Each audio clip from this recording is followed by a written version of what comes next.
नमस्कार, मैं हूं विनीत कुमार और आप देख रहे हैं समाचार डेस्क।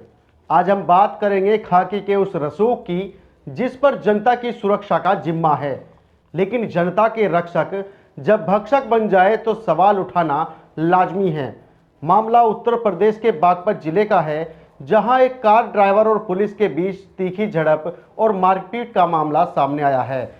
पीड़ित युवक का आरोप है कि ट्रैफिक पुलिस इंचार्ज ने न केवल उसके साथ बदसलूकी की बल्कि उसके साथ मारपीट भी की है। घटना बागपत के गुफा मंदिर के पास की है, जहां एक टैक्सी ड्राइवर सुहेल को ट्रैफिक पुलिस ने बैरिकेटिंग के पास रोका। सुहेल की गाड़ी पर पुराने चालान और गाड़ी सीज करने की धमकी के बीच जब ड्राइवर सुहेल ने पारदर्शिता के लिए वीडियो बनाना शुरू किया तो मामला और भी गर्मा गया।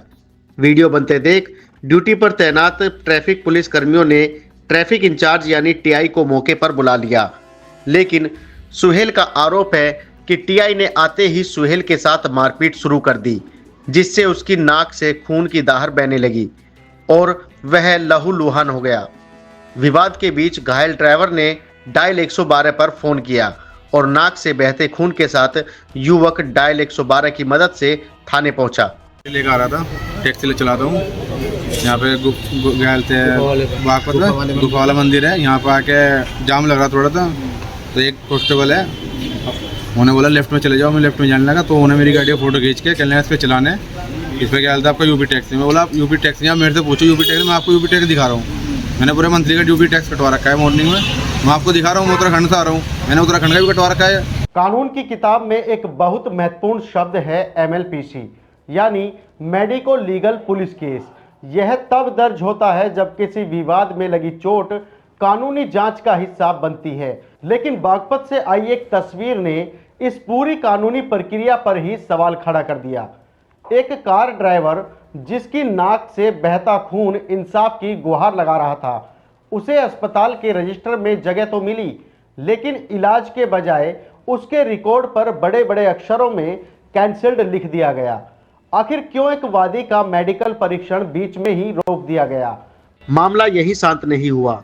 युवक ने जब टीआई के खिलाफ शिकायत दर्ज करनी चाही तो उसे मेडिकल परीक्षण के लिए सरकारी अस्पताल ले जाया गया, लेकिन वहां जो हुआ उसने पूरी व्यवस्था पर सवाल खड़े कर दिए। अस्पताल से पीड़ित की एक वीडियो सामने आई, जिसमें पीड़ित सुहेल साफ तौर पर कहता हुआ सुनाई दे रहा है कि पुलिस अस्पताल में भी उसका मेडिकल नहीं होने दे रही है।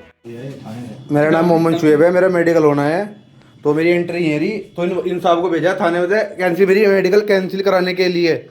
ठीक है, ये रजिस्टर पे चढ़ चुकी है। इनको बोल के क्या जबरदस्ती ने बोला कि कैंसिल कर दो, आप कर दोगे कैंसिल। इन सब सर को भेजा है, उत्तम सिंह को। ये साथ में मेडिकल कराने के लिए इनको अलग से भेजा है थाने में से, कोतवाली से, बागपत से।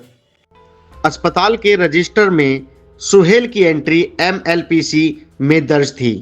कानून के मुताबिक एक बार MLPC दर्ज होने का मतलब है कि चोट के साक्ष्य अब सरकारी रिकॉर्ड का हिस्सा है, लेकिन अस्पताल के भीतर से आए वीडियो में युवक चीख चीख कर आरोप लगा रहा है कि पुलिस प्रशासन उसका मेडिकल नहीं होने दे रहा है।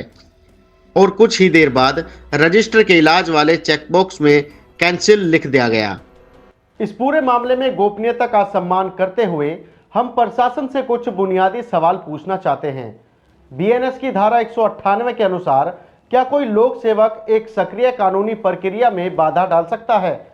साक्ष्यों की सुरक्षा की बात करें तो एक घायल वादी का मेडिकल ना होने देना क्या साक्ष्य के साथ छेड़छाड़ यानी BNS की धारा 238 के दायरे में नहीं आता? और जब मामला मेडिको लीगल पुलिस केस का था तो डॉक्टर ने बिना जांच पूरी किए एंट्री को कैंसिल क्यों किया? सुहेल के इन आरोपों को बल तब मिला जब अस्पताल के इमरजेंसी रजिस्टर की तस्वीर सामने आई। रजिस्टर के एंट्री पर मोहम्मद सुहेल का नाम दर्ज है, लेकिन इलाज या मेडिकल रिपोर्ट वाले कॉलम में बड़े बड़े अक्षरों में कैंसल्ड शब्द लिखा गया था। बिना किसी ठोस कारण के मेडिकल एंट्री का कैंसिल होना युवक के उस आरोप को पुख्ता करता है कि पुलिस के दबाव में उसे बिना इलाज और बिना मेडिकल रिपोर्ट के वापस भेज दिया गया। सवाल यह है कि मेडिको लीगल केस को बिना मेडिकल रिपोर्ट तैयार किए किसके आदेश पर रद्द किया गया? यह कैंसिल शब्द क्या किसी सच को दबाने की कोशिश है? हालांकि इस पूरे मामले में बागपत के पुलिस अधिकारी चुप्पी साधे हुए हैं और कुछ बोलने के लिए तैयार नहीं हैं। लेकिन मामले में दो बड़े सवाल खड़े होते हैं। पहला सवाल है कि क्या एक मामूली विवाद पर किसी नागरिक के साथ मारपीट करना जायज़ है, और दूसरा सबसे गंभीर सवाल, क्या पुलिस का रसूख इतना बढ़ गया है कि एक घायल व्यक्ति का कानूनी हक यानी उसका मेडिकल परीक्षण भी रोक दिया जाए। तस्वीरें और वीडियो गवाह है कि उस वक्त युवक इंसाफ के लिए संघर्ष कर रहा था, लेकिन अस्पताल के रजिस्टर पर चली वो कलम जिसने रिकॉर्ड को कैंसिल किया, वह कई गहरे राज छिपा रही है। क्या बागपत पुलिस के आला अधिकारी इस प्रक्रियात्मक चूक का संज्ञान लेंगे, और क्या रजिस्टर पर कैंसिल्ड लिखने वाले हाथ कभी बेनकाब हो पाएंगे? हम इस खबर पर बने रहेंगे। इससे जुड़ा अगर कोई अपडेट हमें मिलता है तो वो भी आपसे ज़रूर साझा करेंगे, क्योंकि हमारा काम कागज़ पर लिखी इबारत के पीछे का सच दिखाना है। फिलहाल के लिए बस इतना ही। देखते रहिए समाचार डेस्क।